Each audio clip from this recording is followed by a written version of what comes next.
Important facts about leukaemia. Leukaemia या जिसे blood cancer कहते हैं, लुकेमिया महिलाओं के मुकाबले पुरुषों में काफ़ी अधिक पाया जाता है। लुकेमिया अधिकतर वाइट पर्सन में होता है। कहने का मतलब काले व्यक्ति के मुकाबले गोरे व्यक्ति में दोगुना ब्लड कैंसर या लुकेमिया होता है। लुकेमिया के केसेस बच्चों में अधिकतर 15 साल से कम उम्र में होता है।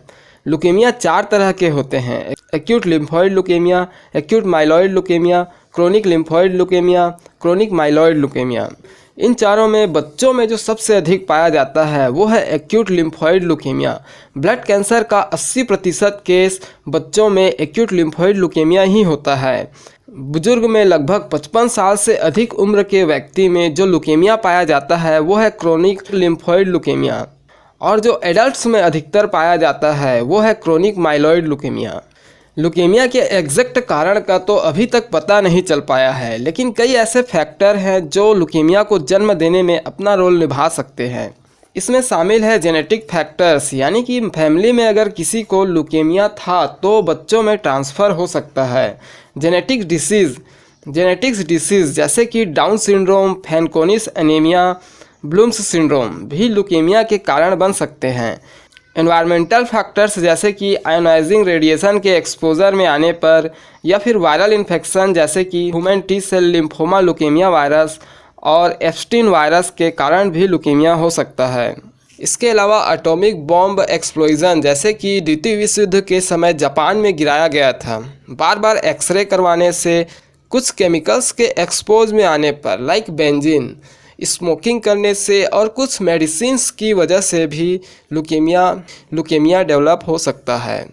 अब हम समझते हैं लुकेमिया क्या है। Leukaemia is the most common type of childhood malignancy characterized by persistent and uncontrolled production of immature and abnormal white blood cell। यानी कि leukaemia most common type childhood malignancy है, मतलब चाइल्डहुड में लुकेमिया कॉमन है। यह malignancy का मतलब cancer है जो कि बॉडी में एक जगह से दूसरे जगह फैलता है। Characterised by persistent and uncontrolled production of immature and abnormal white blood cell, यानी कि वाइट ब्लड सेल जिसे WBC या लुकोसाइड भी कहते हैं का लगातार अनकंट्रोल्ड, अबनॉर्मल और इमेच्योर प्रोडक्शन होता है।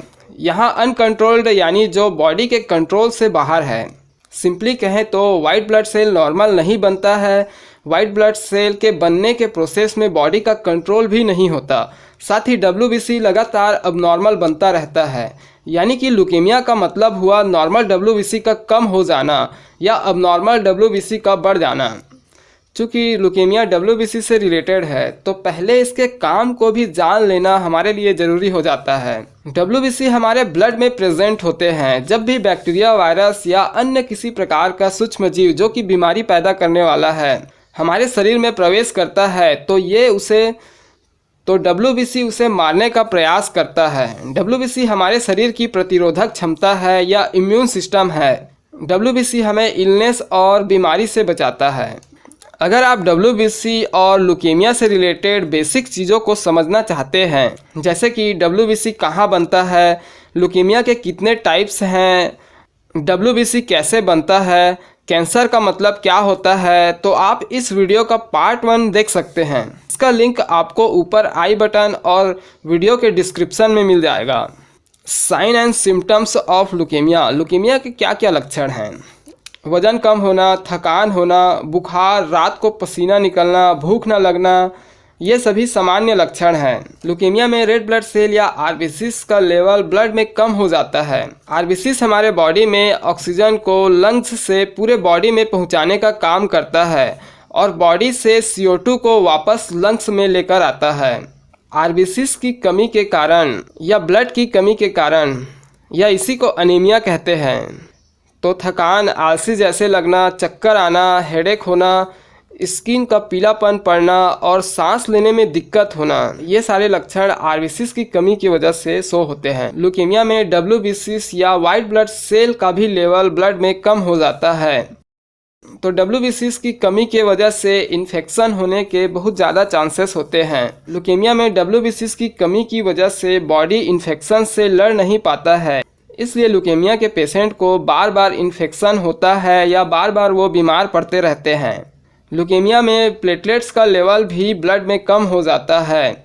प्लेटलेट्स का काम है ब्लड का थक्का जमाना, मतलब जब हम कहीं पर कट जाते हैं तो 1.5 से 2.5 मिनट के बीच ब्लड निकलना बंद हो जाता है, मतलब थक्का जम जाता है। तो प्लेटलेट्स का काम है थक्का जमाना। ल्यूकेमिया में प्लेटलेट्स की कमी की वजह से ब्लीडिंग बहुत ज़्यादा होता है। प्लेटलेट्स की कमी की वजह से नाक से खून निकलना, मसूड़ों से खून निकलना और कहीं भी हल्का सा कट जाने पर लंबे समय तक ब्लीडिंग होना या खून बहते रहना, ये सारे लक्षण प्लेटलेट्स की कमी की वजह से शो होते हैं। ल्यूकेमिया में अबनॉर्मल वाइट ब्लड सेल बहुत अधिक होता है। Abnormal white blood cell normal white blood cell से साइज में बड़े होते हैं, इसलिए इसको छोटे छोटे ब्लड वेसल से जाने में परेशानी होता है या छोटे छोटे ब्लड वेसल में ब्लड को आगे जाने से रोकता है। अगर अबनॉर्मल वाइट ब्लड सेल बहुत ज़्यादा है तो रेड ब्लड सेल भी आगे नहीं जा पाते।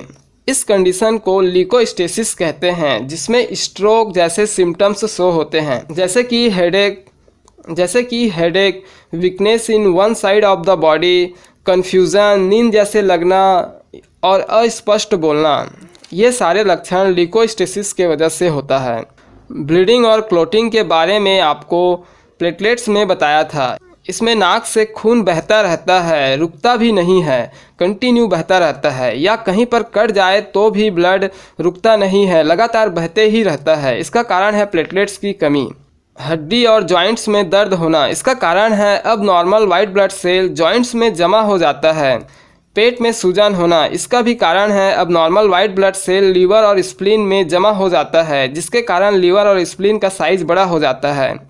जब ल्यूकेमिक सेल या abnormal white blood cell skin में फैलते हैं तो स्किन में रेसेस दिखाई पड़ता है। जब मसूड़ों में फैलता है तो मसूड़ों में दर्द, सूजन और खून निकलता है। जब ल्यूकेमिया ब्रेन और रीढ़ की हड्डी में फैल जाता है तो हेडेक, वीकनेस, सीजर, उल्टी जैसे लगना, बैलेंस करने में परेशानी होना, धुंधला दिखाई देना जैसे सिम्टम्स शो होते हैं। अब नॉर्मल वाइट ब्लड सेल के जमा होने के कारण लिम्फ नोड भी एनलार्ज हो जाता है। अब हम ल्यूकेमिया के डायग्नोसिस को देखते हैं। आखिर ल्यूकेमिया का पहचान कैसे किया जाता है। सबसे पहले पेशेंट का हिस्ट्री लेते हैं, जैसे कि ल्यूकेमिया के लक्षण के बारे में पूछते हैं। आप में क्या क्या लक्षण शो हो रहे हैं, क्या आपके फैमिली में किसी को ल्यूकेमिया था। फिजिकल एग्ज़ाम करते हैं, जिसमें eye, mouth, skin, lymph node, liver, spleen और नर्वस सिस्टम का एग्ज़ाम करते हैं। ब्लड टेस्ट करने पर हीमोग्लोबिन का लेवल कम होता है, नॉर्मल WBCs का लेवल कम होता है, प्लेटलेट्स का लेवल कम होता है, RBCs का लेवल कम होता है। ब्लड को हम इंजेक्शन के थ्रू आर्म के वेन से निकालते हैं।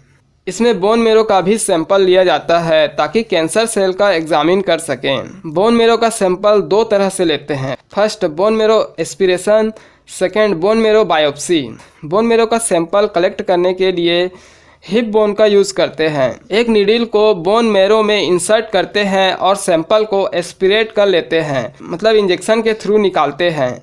बोन मेरो एस्पिरेशन के बाद बोन मेरो के एक छोटा सा टुकड़ा कट करके निकाल लेते हैं, जिसे बोन मेरो बायोप्सी कहते हैं। CSF या cerebro spinal fluid lumbar puncture करके निकालते हैं, जो कि रीढ़ की हड्डी वाली एरिया से निकालते हैं। इसको निकालने का पर्पस है ये पता चल सके कि कैंसर सेल स्पाइनल कॉर्ड में भी फैल गया है। ब्लीडिंग और क्लोटिंग टाइम को चेक करते हैं, मतलब कट जाने पर ब्लड कितने देर में अपने आप रुक रहा है या नहीं रुक रहा है। ब्लड सैंपल, बोन मेरो और CSF फ्लूइड को माइक्रोस्कोप की सहायता से उसके साइज, शेप, मात्रा और गड़बड़ी को देखने का प्रयास करते हैं। कैंसर सेल का पहचान किया जाता है। क्रोमोसोम टेस्ट करते हैं। बॉडी के ऑर्गन के साइज बड़े हो गए हैं, जैसे कि लीवर, स्प्लीन, लिम्फ नोड इत्यादि। उसके लिए एक्सरे, CT स्कैन, MRI और अल्ट्रासाउंड भी यूज़ किया जाता है। अब हम ल्यूकेमिया की ट्रीटमेंट की बात करते हैं। वैसे तो ल्यूकेमिया को पूरी तरह से ठीक नहीं किया जा सकता, लेकिन ल्यूकेमिया वाले पेशेंट के जीवन के अवधि को कुछ समय के लिए बढ़ा सकते हैं, जिसमें पहले तो कीमोथेरेपी मेडिसिन का उपयोग किया जाता है। इसे 3 फेज में दिया जाता है। First, induction phase, second, consolidation phase, third, maintenance therapy. First, induction phase. इस फेज में कीमोथेरेपी मेडिसिन का उपयोग किया जाता है। इसे 4 से 6 हफ्तों के लिए देते हैं और जैसा ज़रूरत हो। इस फेज का उद्देश्य होता है कि जितना ज़्यादा हो सके कैंसर सेल को मारने का प्रयास करते हैं। इसमें कीमोथेरेपी मेडिसिन का उपयोग करते हैं जैसे कि विनक्रिस्टाइन, प्रेडनिसोलोन, अस्पारजिनेस एंड एड्रियामाइसिन। इस फेज में 95 to 98% रिविज़न मिलता है। रिविज़न मतलब लुकेमिया के लक्षण को कम करना। ये 4 से 6 हफ्तों के लिए चलता है जिसमें 95% तक लक्षण को कम किया जाता है। अगर CNS या ब्रेन या स्पाइनल कॉर्ड में कैंसर सेल पहुंच गया हो तो उस कंडीशन में रेडिएशन थेरेपी भी यूज़ करते हैं क्योंकि कीमोथेरेपी ब्लड ब्रेन बैरियर को पार नहीं कर पाता। सेकेंड फेज है कंसोलिडेशन फेज। 95% तो कैंसर सेल ख़त्म हो जाते हैं फर्स्ट फेज में, लेकिन कुछ कैंसर सेल फर्स्ट फेज में बच जाते हैं तो इस फेज में भी कीमोथेरेपी देते हैं। एक्चुअल में सेकेंड फेज में कैंसर सेल का पहचान नहीं हो पाता है कि कैंसर सेल कितना बचा है, तो ऐसा मानकर चलते हैं कि कुछ कैंसर सेल बचा होगा तो उसको मारने के लिए कुछ समय के लिए कीमोथेरेपी को और चलाते हैं। इस फेज में मेथोट्रेक्सेट मेडिसिन का यूज़ करते हैं या फिर रेडिएशन थेरेपी भी देते हैं।